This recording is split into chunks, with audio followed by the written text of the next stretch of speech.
What up, y'all? It's Libra with Libra's Thoughts Podcast. I got a thought. Let's tackle it. So I was scrolling this here app this early in the morning because it is super early for me.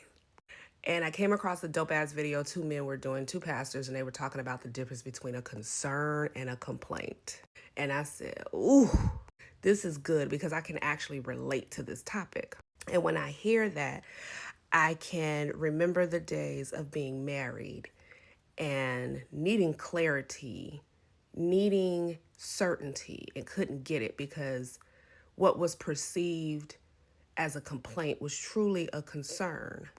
Even growing up as a child, when I would be in situations that made me severely uncomfortable, unsure, made me feel super unsafe, and I would ask for clarity, I had questions just so I could feel safe in what was about to go down or already going down. I could never get it because my parents really believed that my concerns were legit complaints.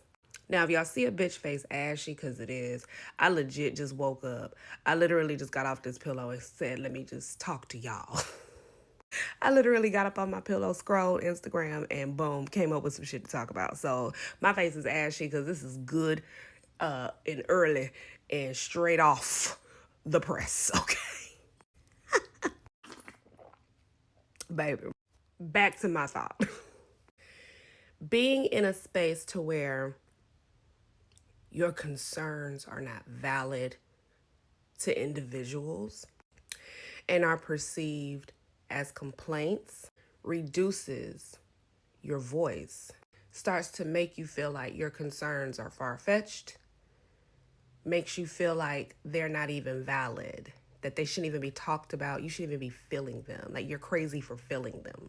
And I've come to terms with understanding that most people don't understand the difference between the complaints and the concern. They really do group that shit together. So if you're one of those ones that are struggling to find your voice, you're struggling to gain clarity on what makes you uncomfortable, let me tell you how you handle that, because I used to do that. I used to reduce myself down and shrink myself down because others didn't get it or perceived it as a complaint. So let me tell you what you do with that. You leave the motherfuckers alone and go find you some people that will value your voice. Because your voice is valuable, it matters.